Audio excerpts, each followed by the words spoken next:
السلام علیکم ناظرین، ہمارے چینل کو سبسکرائب کریں اور ساتھ ہی ساتھ بیل آئیکن کو ضرور دبائیں تاکہ آپ کو ہماری نئے آنے والی ویڈیو کی نوٹیفیکیشن مل سکے، اور ویڈیو پسند آنے کی صورت میں اس کو لائک، کمنٹ اور شیئر کرنا بھی نہ بھولیں۔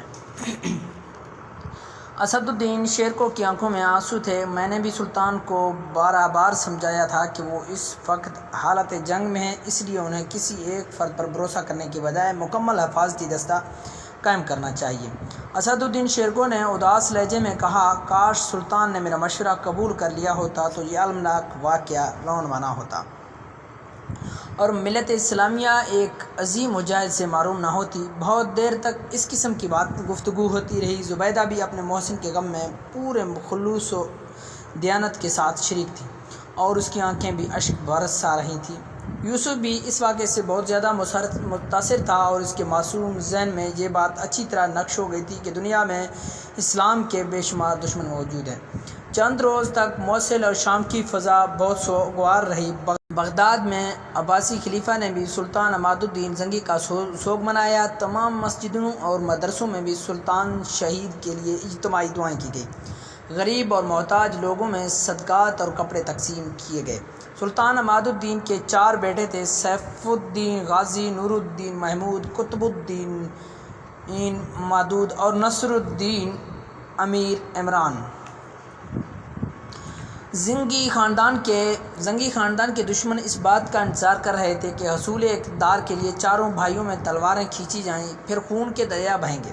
اسی طرح ہمیشہ کے لیے عماد الدین زنگی کے وارثوں کا خاتمہ ہو جائے گا۔ اس تماشے کے منتظرین میں جولسن ثانی اور ہزاروں عیسائی بھی شامل تھے، جنہوں نے ایڈسیا کے معرکے میں سلطان عماد الدین زنگی کے ہاتھوں شکست کھائی تھی،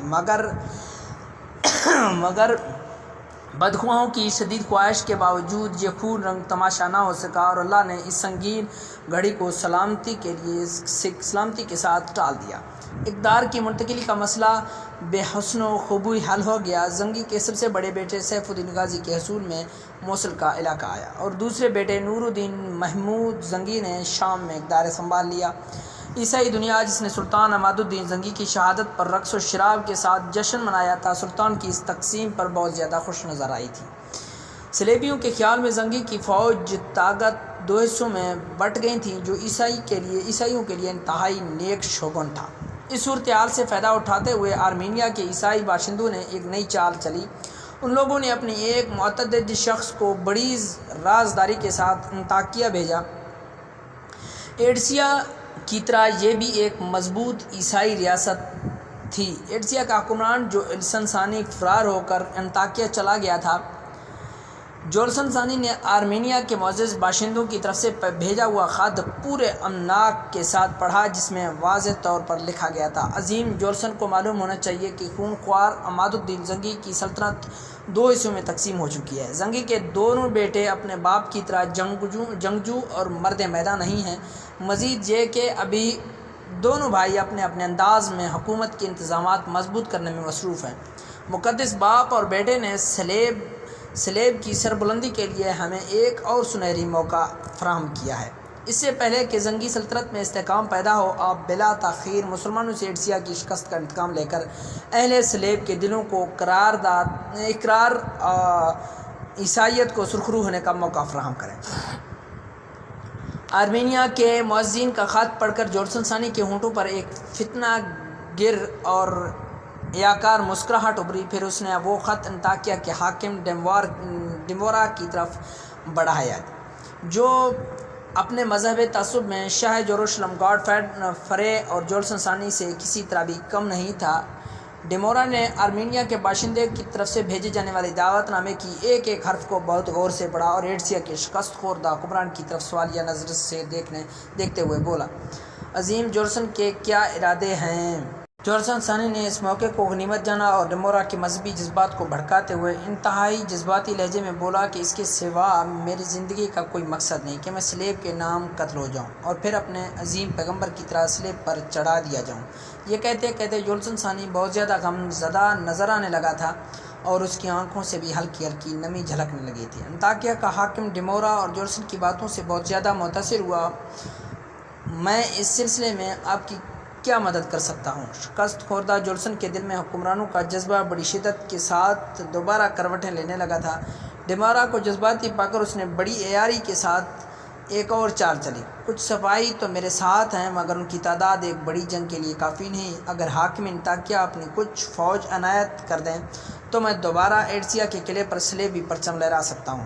کچھ مذہبی جذبات کا اشتعال اور کچھ جولسن ثانی سحر انگیز تقریر کا اثر ڈیمورا فوراً راضی ہو گیا اور پھر بڑی رازداری کے ساتھ ایڈسیا پر حملے کی منصوبہ سازی ہونے لگی۔ سلطان عماد الدین زنگی کی سلطنت دو بھائیوں میں تقسیم ہونے کے بعد نجم الدین عجوب اپنے بیوی بچوں کو لے کر موصل سے شام چلا گیا، جو سلطان نور الدین زنگی کے حصے میں آیا تھا۔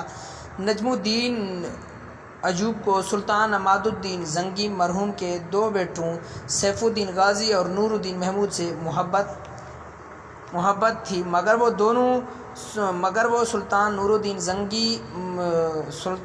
الدین زنگی کے بیٹے سلطان نور الدین محمود زنگی سے خاص عقیدت رکھتا تھا، اور اس کی ایک وجہ یہ تھی کہ سلطان نور الدین زنگی اپنے بڑے بھائی کے مقابلے میں زیادہ پاکباز نوجوان تھا۔ سلطان نور الدین زنگی نے بھی نجم الدین عجوب کی شاندار پذیرائی کی اور اسے اپنے افواج کا سپہ سالار بنایا۔ اس کے ساتھ ہی سلطان نے اس وقت کے مشہور عالم ابن ارسطو کو قاضی کے عہدے پر فائز کر دیا اور انہیں یہ ذمہ داری بھی سونپی کہ شام کے بڑے بڑے شہروں میں درس گاہیں کام کریں تاکہ مسلمانوں میں تعلیم عام ہو۔ ابن ارسطو کے قاضی ہونے کا سب سے بڑا فائدہ یوسف یعنی صلاح الدین کو پہنچا۔ اس وقت یوسف کی عمر 10 سال تھی، اگرچہ وہ اپنے والد نجم الدین کے اصرار پر اس نے گھڑ سواری، تیر اندازی اور شمشیر زنی کی تربیت حاصل کرنی شروع کر دی تھی، لیکن حقیقتاً اس کا دل کتابوں کی طرف مائل تھا۔ وہ اپنا بیشتر وقت قاضی ابن ارسطو کے خدمت میں گزارتا تھا اور ان کی تقریریں بہت غور سے سنتا تھا۔ ابھی سلطان نور الدین زنگی اپنی سلطنت کے استحکام میں مصروف تھا کہ شعبہ جاسوسی کے نگران ارقم نے سلطان کو ایک پریشان کن اطلاع دیتے ہوئے کہا، ایڈسیا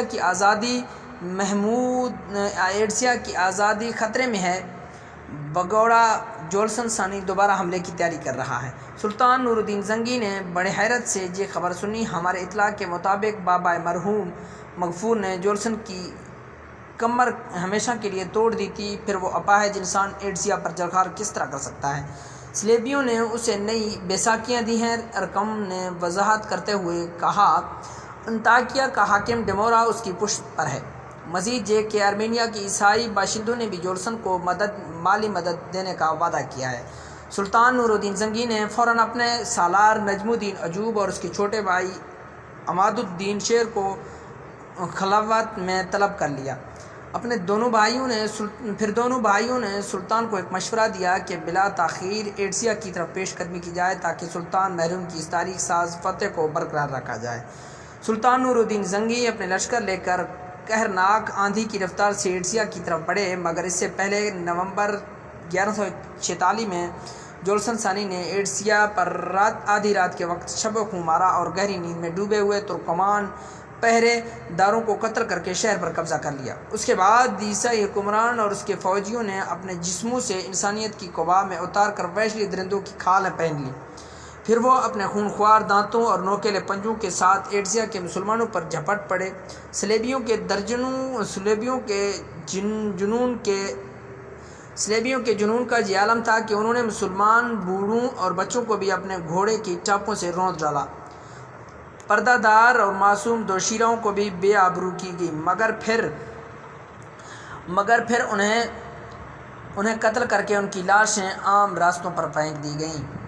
جولسن ثانی گھوڑے کی پشت پر سوار شہر کے گرد و نواح میں ایک درندے کی طرح دھاڑتا پھر رہا تھا۔ وہ بار بار اپنی شمشیر کو ہوا میں لہراتا اور فاتح ایڈسیا سلطان عماد الدین زنگی مرحوم کی روح کو مخاطب کر کے کہتا، تو اپنے ہم مذہبوں کا حشر دیکھ رہا ہے؟